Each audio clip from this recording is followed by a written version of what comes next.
Yeah, so our agenda today, we have two presenters. We have Karen Fenaughty from FSEC talking about grid-connected heat pump water heater research in the Southeastern US. I think that's mainly Florida. And so, yeah, FSEC has done some of the, in my opinion, greatest work on CTA 2045 load shifting specifically. Some really awesome reports that are out there. So super happy to have you on, Karen. And then we also have something a little bit different, which is awesome. Kind of looking at Combi system flexibility with Subhrajit Chakraborty from UC Davis. Super excited to have him on as well. And with that, Karen, could I pick on you to read the antitrust compliance statement? Certainly. Can you hear me okay? I can indeed. The Advanced Water Heating Initiative, AWHI, is a member-supported collaborative of professionals from across the U.S. This diversified membership includes numerous competitors, and care must be taken to superfluously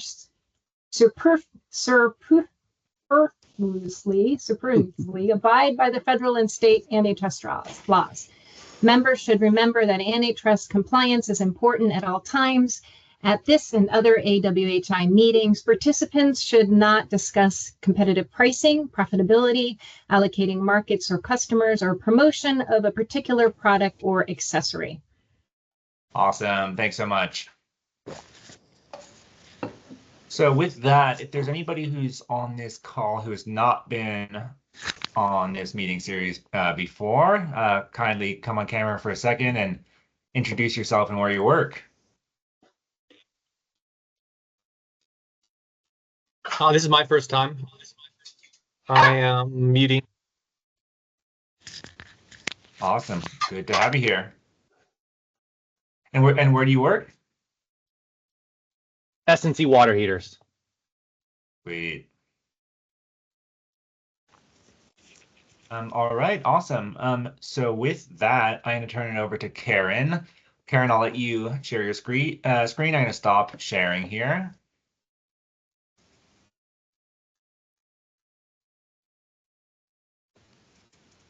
And just so folks know, feel free to put questions in the chat. We probably won't stop Karen during her presentation, but after she goes, we'll have some time for Q&A. Can you see that okay? Can indeed. Yep, we sure can. Great. Okay, then we'll start. I'm going to talk about some research that was funded by the U.S. Department of Energy, and this was a partnership between FSEC and PNNL.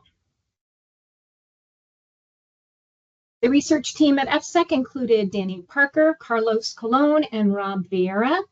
And at PNNL, the PI was Josh Butzba. And we also had Sharon Metzger, Ebony Mayhorn, and Travis Ashley as part of this team. We conducted the water heater load shifting studies from 2019 to 2020 in Central Florida using a modular communications interface with CTA 2045. Our grid-connected water heater project had both a field and a lab component, and I'll be sharing some results from each. In our field study, we had 51 single-family homes with a heat pump water heater, where we compared a variety of communication strategies. Our lab research involved 5 tanks with 3 different manufacturers. Heat pump water heaters included a CTA 2045B prototype and 1 electric resistance tank only. The load control of water heater does work to shed load. We found potential for up to 5 gigawatt-hour reduction during peak load periods in Florida. This can be done so that homeowners will likely never notice in terms of comfort or energy costs. The most effective strategies are morning load-up curtailment and those with load-up periods greater than 1 hour. The CTA 2045 standard was used to interface energy management messages to the devices. For our work, we had a local radio frequency that was purchased for message transmission. The researchers submitted messages through eRadio's portal, and the occupants installed communication modules on their water heaters and hung an antenna. And wireless versions of the module were available toward the end of the study, but mostly we relied on the ones with the antenna. I'll use the 13C34S command as an example to explain the test nomenclature. The morning communication was a 1-hour load up and a 3-hour C for curtailment critical peak curtailment. And the afternoon is a 3-hour load up and a 4-hour S for shed curtailment, where the load up means operate now and attempt to raise the temperature of the water. The advanced load up, a capability only for the CTA-24B prototype unit that we had, allowed for higher water temperature. Shed means to avoid operation to a point set by the manufacturer.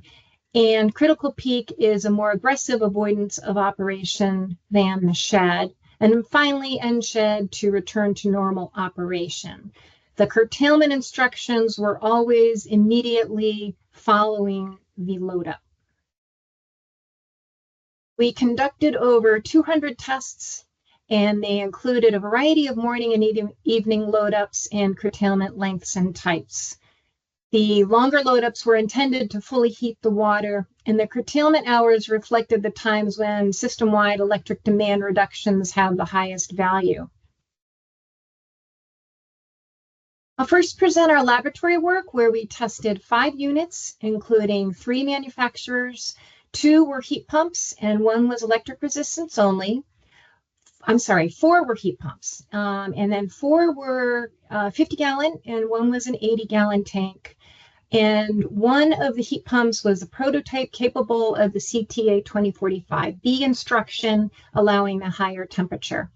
We conducted tests under 3 different water schedules, and we set delivered temperatures to 125 degrees for all of the tanks. We collected 1-minute time step data for the energy and the water outlet temperatures, and we typically conducted a single test for a period of 2 weeks, interspersed with some baseline periods. This plot is an actual example of the advanced load-up capability of the prototype unit on one August day in Central Florida. We have the 3-hour afternoon load-up from 1 to 4 p.m. in Peach, and we see that after about 90 minutes of advanced load up, the tank top temperature reached 145 degrees, which is what we allowed for this test. With the integral mixing valve, the maximum delivered temperature for the unit hovered at about 125. And here are example profile results for all of the units. This is a warm day under the 57-gallon per day draw profile. These are all shed commands for this comparison, as the prototype unit was not capable of receiving critical peak. The test in the 1-hour morning load up followed by a 3-hour shed, and the afternoon was a 3-hour afternoon load up with a 4-hour shed. This plot shows the daily demand profile with the load up periods shaded in gray. The morning shed is in peach, the afternoon shed is in blue, and the water draw is indicated in pale green. During warmer conditions, the electric resistance unit in red used 3 to 4 times as much as the heat pumps.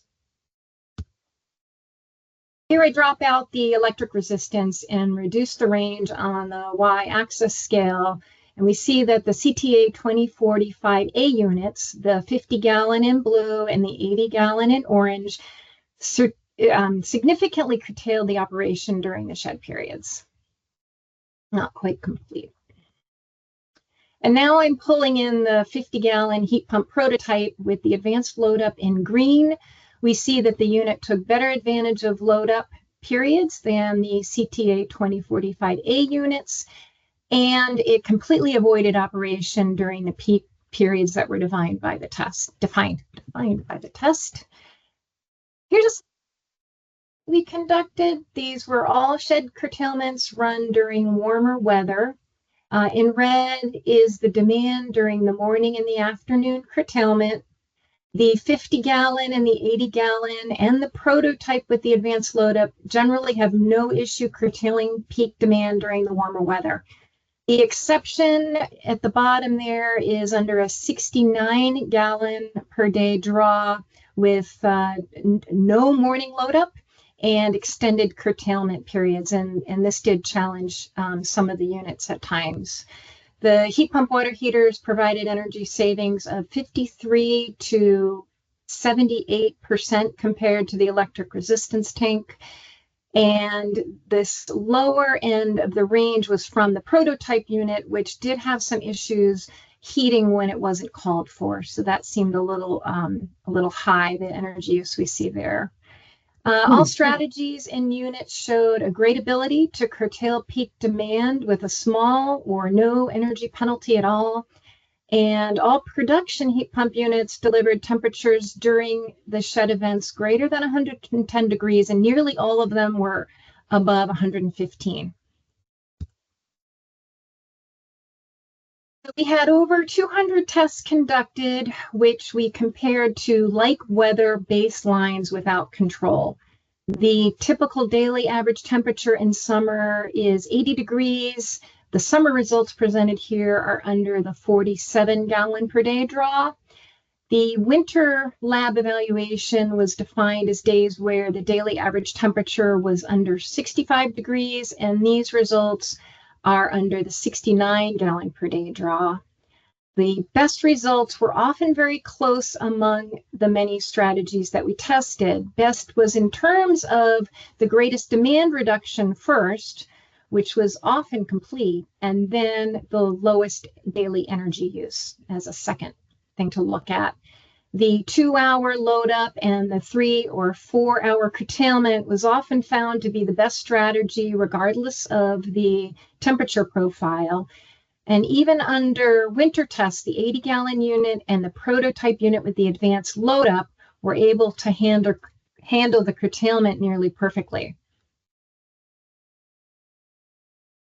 In summarizing the lab results, the tests indicated that heat pump water heater saved the 53 to 78% water heating energy compared to the electric resistance.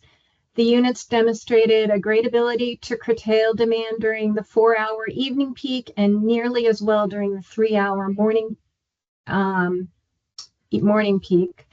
The grid-connected heat pump water heaters reduced the peak demand from 0.2 to 0.7 kilowatts, and the demand reduction depended on the CTA protocol type, the tank volume, the control scheme, the peak period, and the draw profile. The prototype unit with the advanced load up demonstrated the strongest ability to shed the load, and all production units delivered temperatures during the shed events greater than 110 degrees, and nearly all were above 115, with the lowest temperatures when we had stretched the curtailment periods beyond 4 hours. Now we'll shift to the 51 home field study. The majority of the homes had a 50-gallon tank. The typical occupancy was 2 to 4 people. Nearly all the units were in unconditioned space. Typically, they were in the garage. The energy use data were collected through EcoPort, and we distributed surveys throughout the study to capture things like occupancy changes, hot water outages, tank faults, and tank replacements. For the field evaluation, we segmented the results into 3 weather bins. This was warm, mild, and cool. And here I compare results during the mild conditions in orange, where the average daily temperatures were between 59 and 77 degrees, and the cool weather in blue, where the daily average temps were between 45 and 58. During the mild weather temps, on average, there was no increase in energy use. In fact, it was a little lower. And not surprisingly, energy use was higher during the cooler days, where command tests were associated with an average increase of 11% kilowatt hours per day. Here I compare the mild and cool demand curtailment test results. This plot shows hourly demand for 6 tests conducted during both weather bins. The curtailment results presented are normalized to the hour, so we can compare the tests of different curtailment lengths. Demand changes are shown as deltas from a 0 baseline. The mild weather had a peak baseline of 0.17 kilowatts, and the afternoons was 0.15. The cooler weather bin had baselines in the morning of 0.19 kilowatts and a full third larger for the afternoon over the morning, which was 0.2 kilowatt for that baseline. Even in the cooler weather, the demand during curtailment testing was consistently lower than the baseline. However, the morning curtailment tended to be greater during warmer weather than cooler weather. And the afternoon curtailment was lower than morning for both temperature bins, but generally they're pretty similar to each other. Now I'll provide greater detail on how the different commands worked. I'm using the mild temperature bin where we had more data and tests available for the comparisons. This plot shows hourly demand for 12 tests and included both load up and curtailment demand. The load up is in red with candy cane in the morning and polka dot for the afternoon, and curtailment is in green. Again, the demand changes are shown as a delta from a 0 baseline. The average demand during morning load up, the red candy cane, for the 1 hour tests were consistently about twice that of the 2 hour, indicating that the second hour of load up is less important than the first or less used. And here I'm comparing the 1 hour load up test, which were tests 1 through 8, to the 2 hour load up tests 9 through 12. However, the 2 hour morning load up tended to produce larger curtailment reductions overall, showing that the second hour was beneficial to peak demand reduction. Note the consistent reduction of about 0.1 kilowatt in the green candy cane bars for the tests 9 through 12, which were those 2 hour morning load up tests. The afternoon load up, red polka dot, has the same trend we saw in the morning with greater average demand for shorter load up lengths, but the trend in the afternoon is less defined than it was in the morning. These purple arrows point to the 1 hour afternoon load up tests. The others all have 2 or 3 hour load ups. As with the morning, the longer afternoon load ups tended to align with greater peak period demand curtailment, though less consistently. And looking at the green polka dots, we see the largest afternoon peak demand reductions associated with the longest load ups. During almost all tests, the afternoon shows less demand for load up, followed by less curtailment than we saw in the morning. And this may partially be explained by a less predictable water heating needs in the afternoon than the mornings. There were indications that the critical peak strategy can produce slightly greater load reduction than the shed.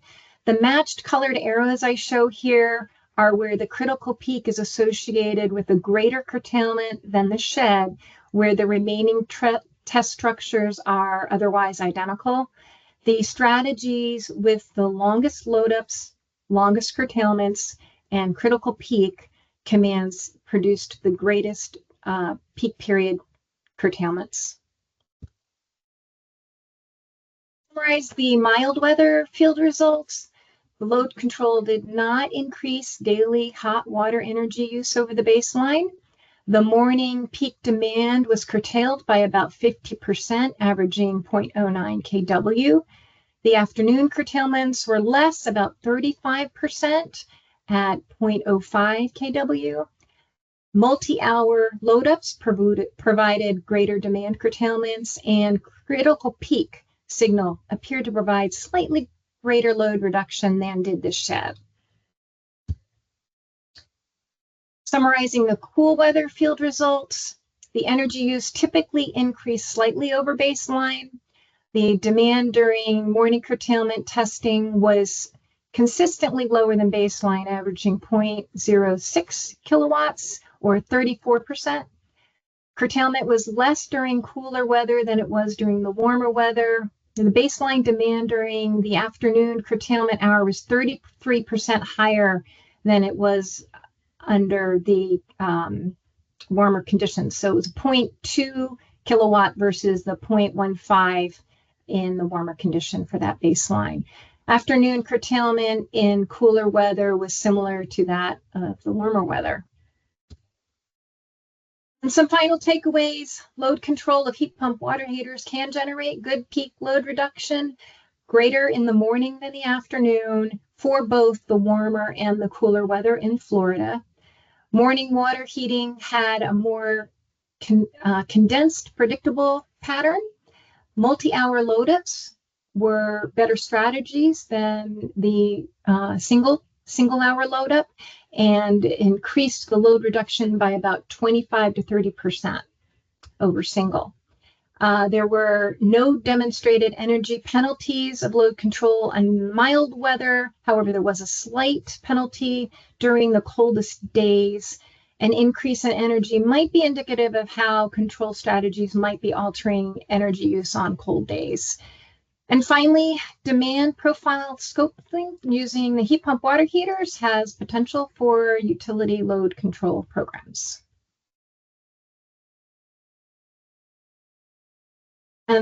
That's it. Great. Thank you so much, Karen. That was awesome. Really loved the animations on the graphics, especially. It made it so easy, and all the color coding, everything. Really cool to see the results both from lab and field. So I'm looking in the chat right now. So there was a question: based on your testing, would you say that currently available, what I'm not sure what they mean by ESWHs, but something sourced water heaters with a CTA 2045B port are more than capable of receiving load and shed commands on a continuous basis and acting on those commands to realize load shifting. I'm imagining they're just meaning air source water heaters there, or heat pump water heaters.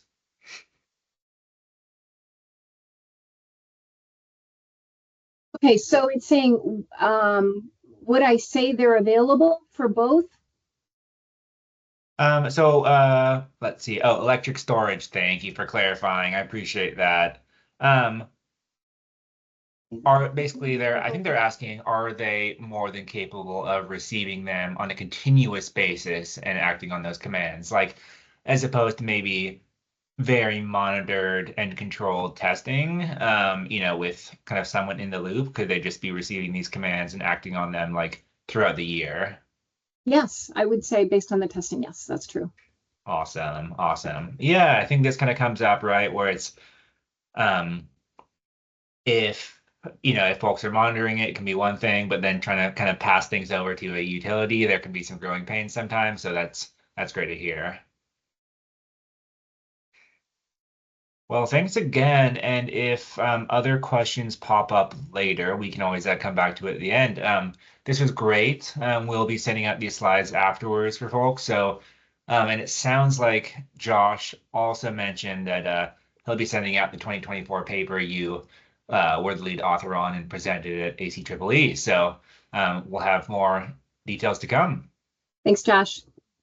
Thanks, Thanks Noah. again, Karen.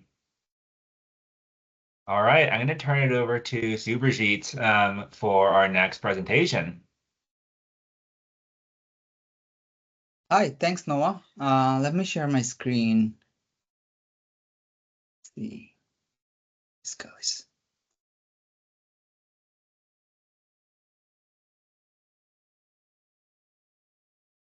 Okay, can you all see my screen? Cool. All right. Hello, everyone. My name is Subhrajit Chakraborty. I am a researcher at the UC Davis Western Cooling Efficiency Center.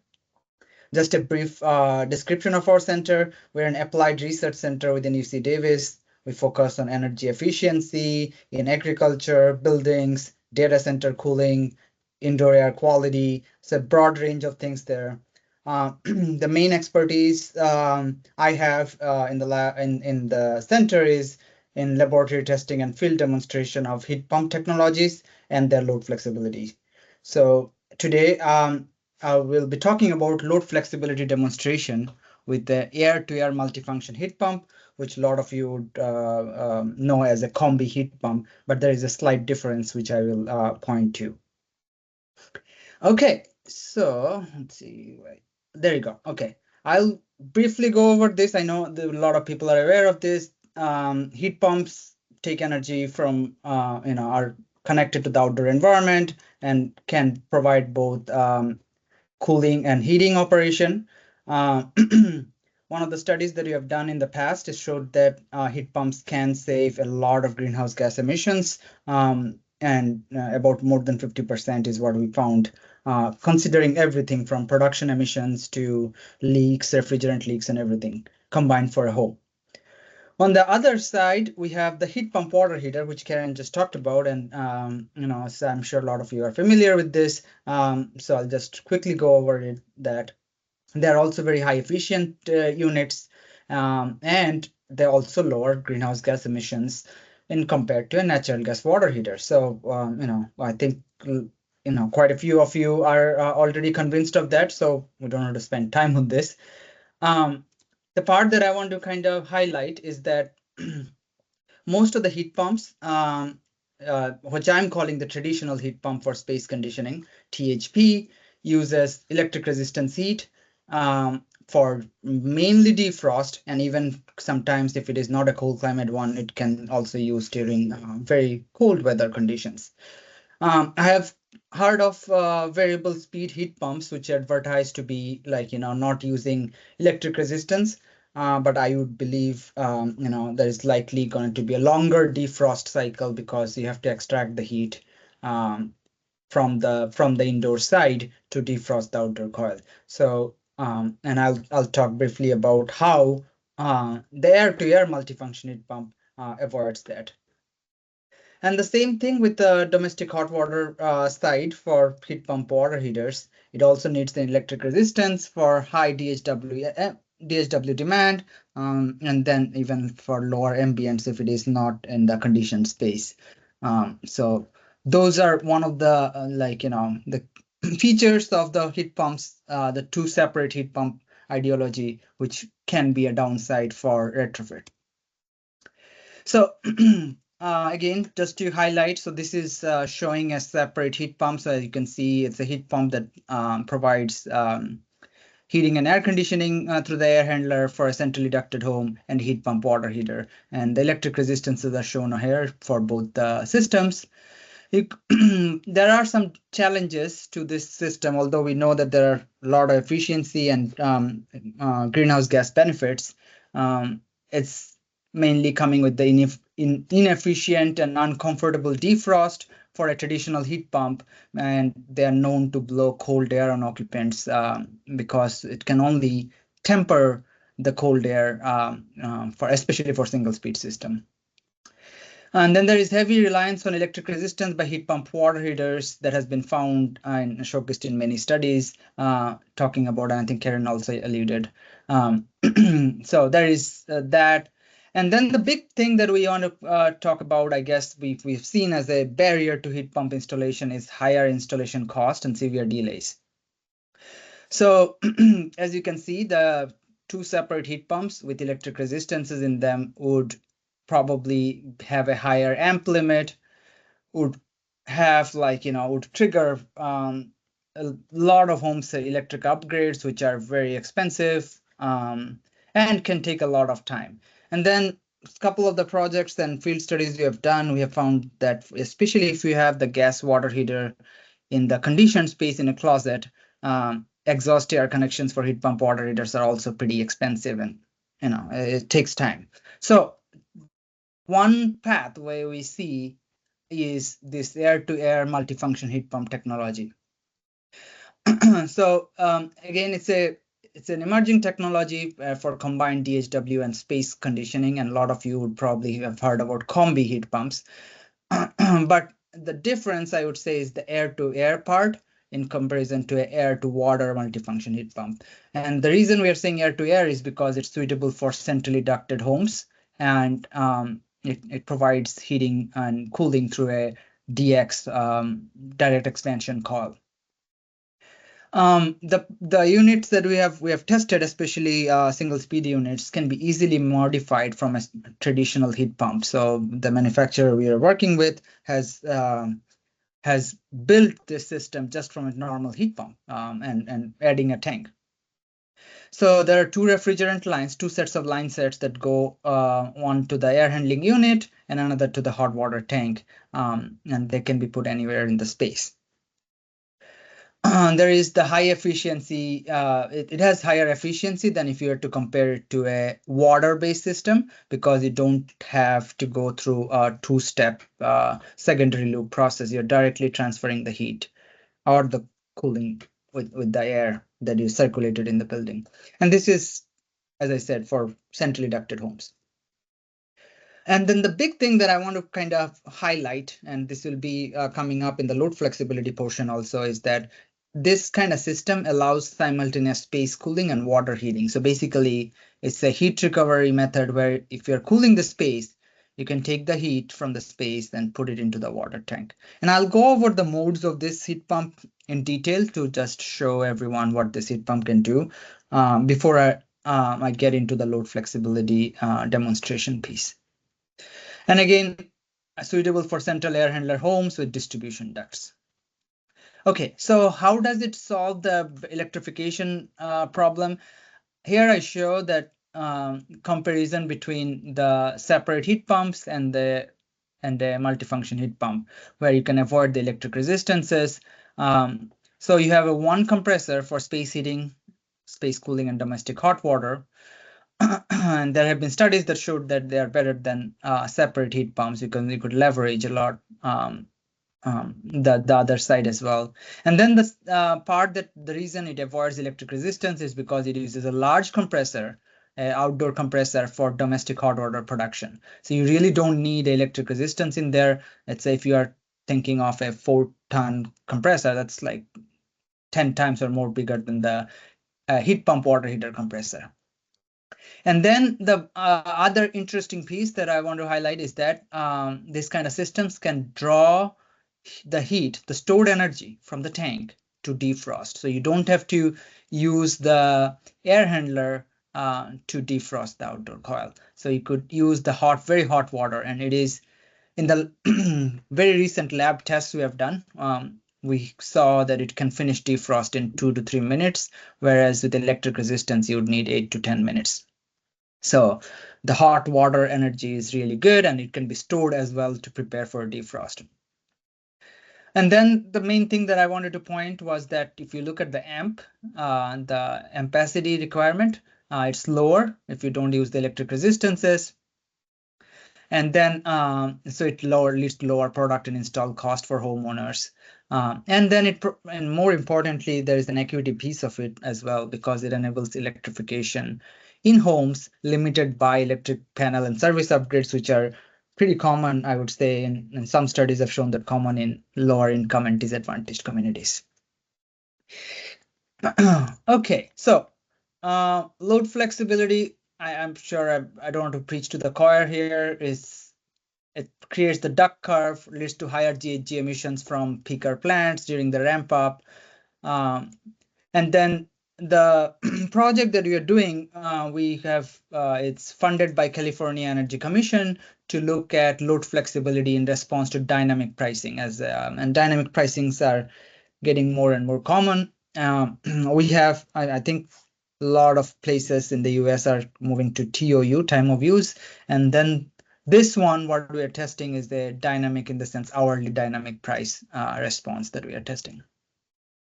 So the downside is, I think, without load flexibility, is that separate heat pump installation would have even watts time by creating grid stress and high demand during peak times, and increased utility bills with time of use rates or dynamic pricing. The answer to all of this, I think we are thinking of one pathway would be a multifunction heat pump with load flexibility controls, which will not only enable electrification, but will also have the ability to shift the load and lower GHG emissions and electricity bills. So quickly going over the different operational modes of this, as I think a lot of you would not be familiar with. So I'll talk about the 5 modes. And as you can see, I have shown the evaporator in blue and the condenser in orange. So space cooling mode, as you know, it takes heat and from the space and then puts it outside. It's the opposite in the space heating mode, as with the traditional heat pump. In the water heating mode, it acts as a split heat pump water heater, where it takes heat from outside and puts it into the tank. And then the unique modes are the simultaneous mode, which takes heat from the space or the indoors and puts it into the tank, which is instead of throwing it outside, it's a heat recovery method, and which we have seen higher efficiency. And we try to encourage the heat pump to run in this mode more in our load flexibility demonstration, and which I'll show you in a bit. And then finally, the defrost mode, which is also a pretty interesting one, where you can use the evaporator as the tank, and it's super hot, and then you could use the condenser as the outdoor coil to defrost the coil. So those are the 5 modes. Let's talk about, this is one of the sites. We have 3 sites right now. So this is the first site we have done. It is a single family home. The other 2 sites are multi-family homes in California, Central Valley. This one is the first one on which I have the results and also published data. So this one was before electrification. It has a air conditioner, a natural gas furnace, and a natural gas water heater. And then the part that we were super interested in is that the electric panel was limited to 100 amps. And can we electrify this home without triggering the panel upgrade? So post retrofit, we did that and we used air-to-air single-speed multifunction heat pump. It is a bit higher on the capacity. Initially, it was 3.5 for the AC, but now we have opted to 4 refrigerant tons.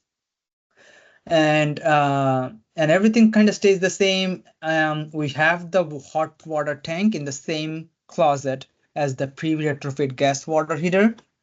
It fit in perfectly. For one comparison to, let's say, heat pump water heater would be that we could fit in a lot more gallons for the same space, because we don't have that we don't need the extra room for the compressor and evaporator piece for a heat pump water heater would need. So we could fit the same tank in the closet with all the extra connections. And again, no electric resistance were required in the water tank or the air handler unit. One of the things that I wanted to showcase is that we have this aquastat, which has Wi-Fi connectivity and is one of the key components of the load flexibility piece.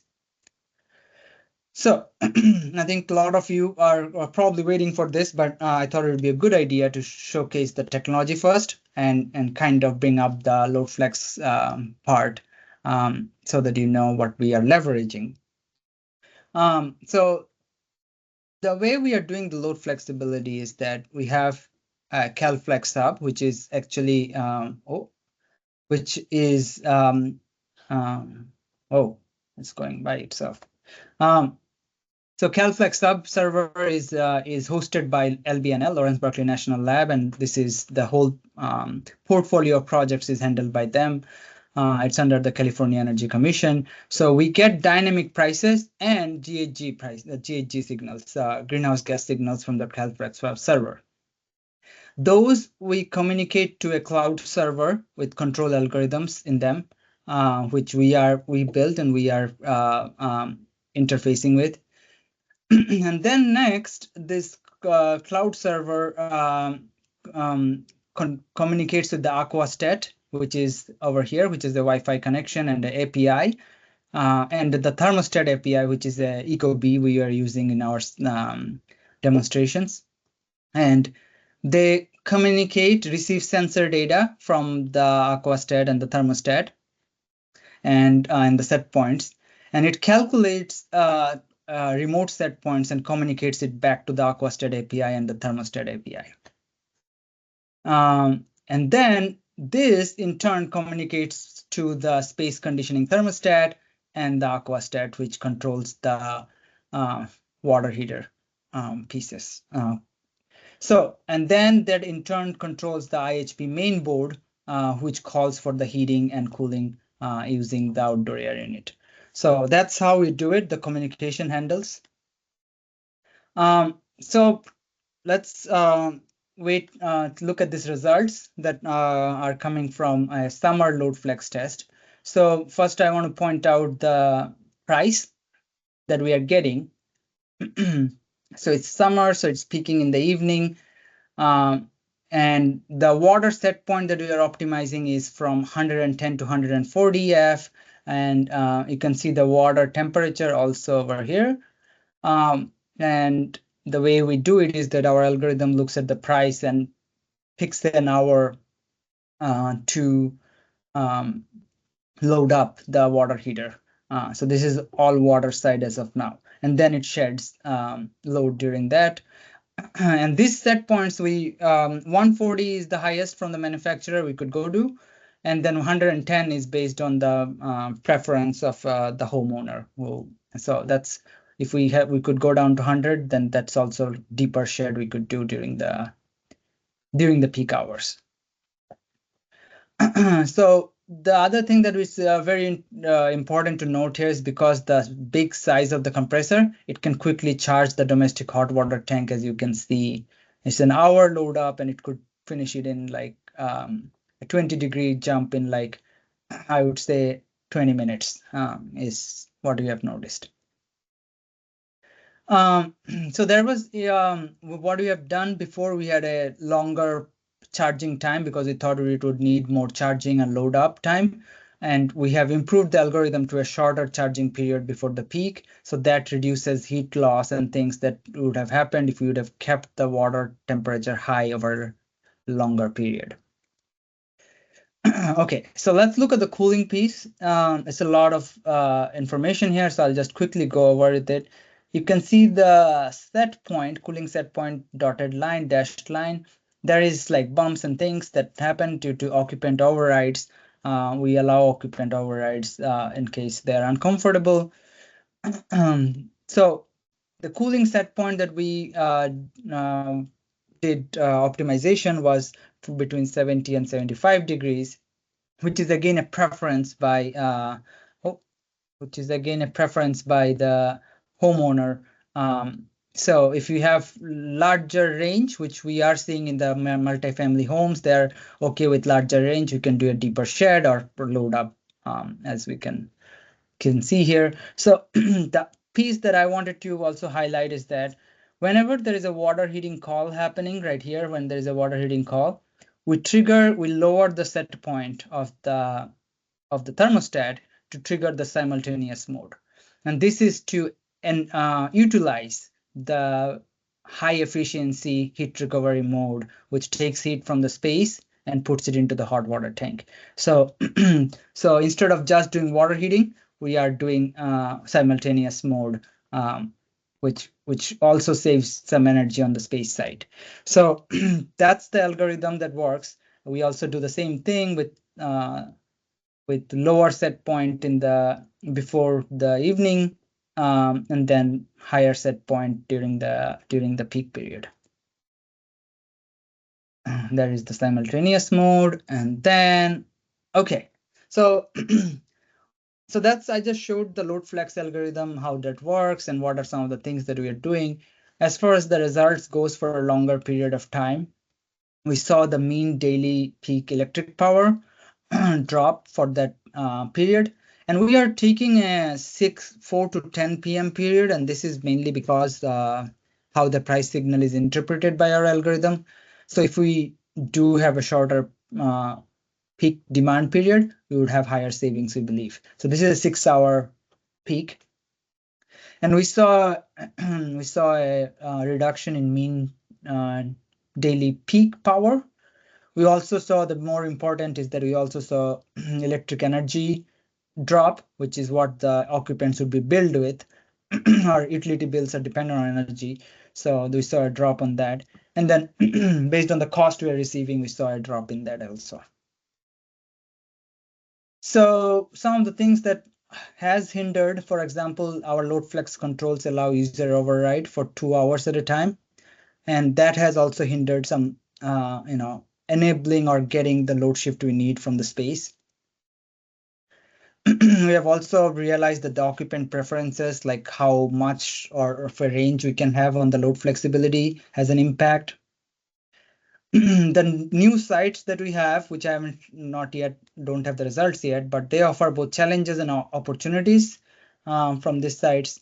They interact manually and frequently with the thermostat, which can be a challenge, but also we have observed higher tolerance and wider range of set points that they're okay with. So that could be also an opportunity. And again, as I said, this is a 6-hour time peak window, and it will, if we were to move to a smaller peak time window, we'll have greater savings. Conclusion: the air-to-air multifunction heat pump avoids electric resistance, reduces panel capacity, and enables electrification in existing homes. The simultaneous mode increases efficiency by heat recovery from the space and putting into the hot water tank. There are multiple operation modes and DHW storage, which allows for greater load flexibility than a traditional heat pump, I would say. The lightweight dynamic price response algorithm that we have built is cloud-based and easier adaptation and simpler load flexibility implementation than some of the heavyweight implementations with model predictive controls would have, for example.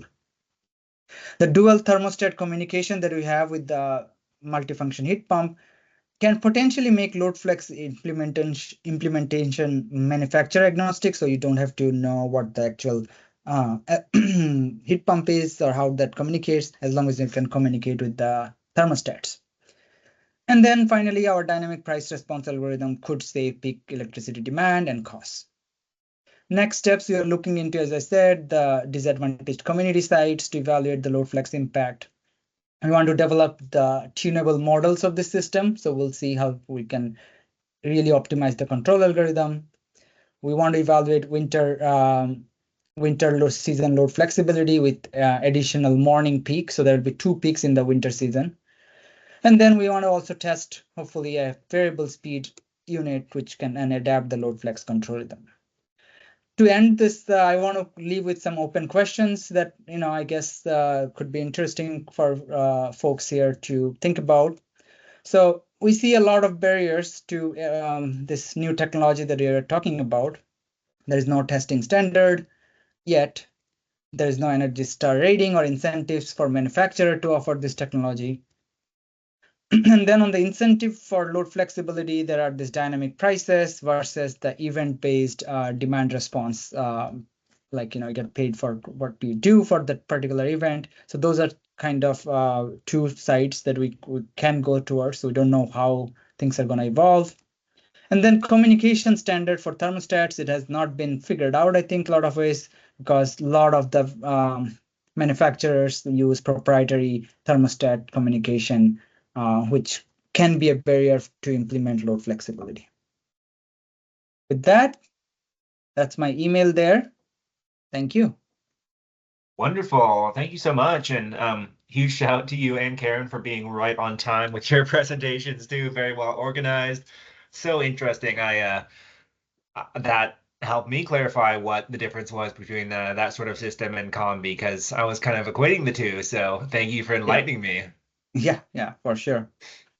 Well, we had some great questions in the chat. So first off, from Bill Hoskin, who is at LBNL, and has a ton of knowledge on Cal Flex up pricing. So he's curious as to ballpark costs for hardware only, for example, the condenser, air handler, etc., for this sort of system. And that was what one of my questions too. Like, is this going to scale in recent years? Right? Is it? It sounds like you're going to save a ton of money just from avoiding panel upgrades.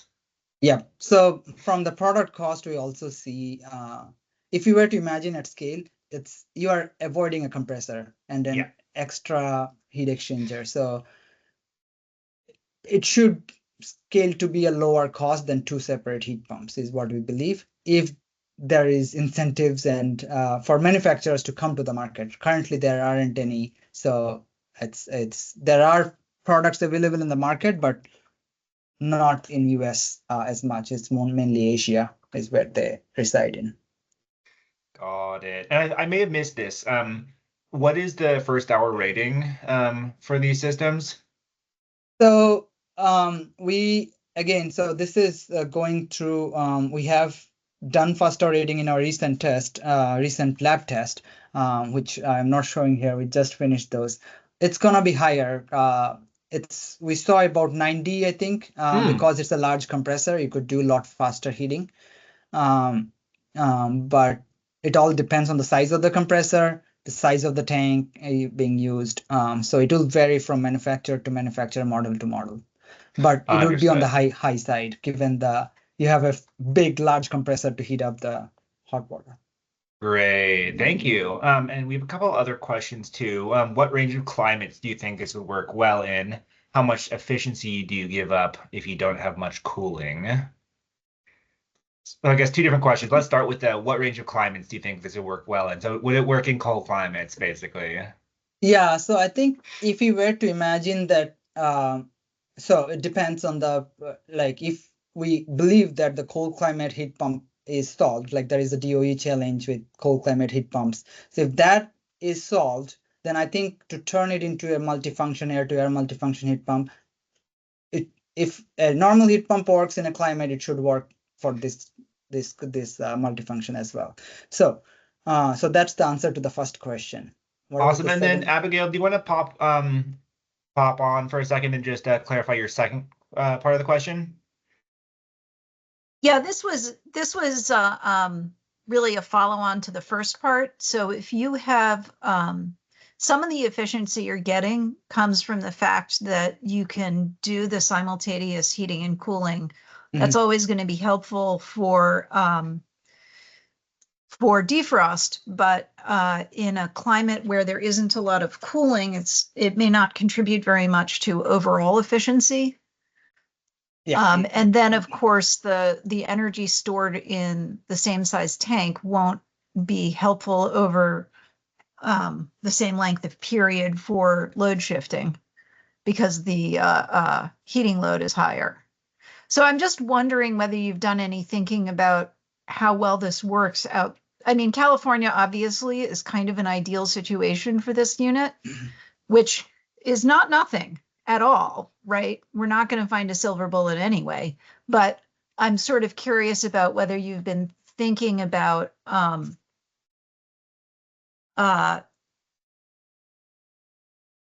well the story, like you have to justify some cost. So how well does the story work in other climates? Are you, to just clarify, are you talking about climates without much cooling? Like northern climates? Okay. Yeah. So, yeah, I think you're right. So overall efficiency wise, we would not gain much because we can't operate the simultaneous space cooling and water heating mode, which is the efficiency gain. But the load flexibility part of it still remains, especially with water heating side, because you have that large tank and you can, as I said, with not having that extra head piece of the heat pump water heater, you can fit a larger tank, larger volume into the same space if you want to do that. And, and it's easier to scale a tank like this than I would say heat pump water heater tank. So yes, so I think energy efficiency wise, the efficiency comes from the simultaneous mode. So if you don't have cooling, you would have not as much efficiency gain. at all, I would say, efficiency, but load flexibility will still have that piece. Thanks. Cool. Rajiv asked, how do you communicate with the Ecobee thermostat for your testing? Yeah, so both the Ecobee and the Aquastat communication happen through the APIs from the cloud to the Ecobee API and the Aquastat API that we have worked with the manufacturer to build. So if it's actually more challenging on the Aquastat side, we haven't found any Aquastats communicating Aquastats which can go up to 140 degrees. So we had to kind of work with the manufacturer to make it. But if anybody is aware of a thermostat that can go up to 140 degrees Fahrenheit of temperature, that's something that we would be curious to know. Understood. Got it. Thank you. Well, we're almost at time. Oh, Abigail, do you have another follow-up? I do. This is a completely separate question. The heat pump that you used for this I assume it was a multi-split meant for residential use, or was it a VRF meant for commercial use? And I ask that because of the simultaneous heating and cooling capability. Yeah, so the manufacturer modified a single normal, a split heat pump into this multifunction by adding a tank and some valves to it. So it routes the refrigerant and achieves the modes that I showed you. So it's a split heat pump, which is modified to a multifunction heat pump, not a multi-split, just one single split. Thanks. Sweet. Okay, well, we're almost at time here. Thanks, Subhrajit, and thanks again, Karen, as well, for presenting. I'm going to stop the recording here in a second, but we'll follow up once this is on YouTube, so people feel free to share the link. We'll also follow up with the slides, and have a great rest of your year, everybody, and we'll see you December 10th. So I do want to note we're having our next session 5 weeks from now instead of 4 weeks from now, because figure January 3rd might be a little tight after New Year's. So hope to see y'all on the 10th. Have a great holiday. Thank you.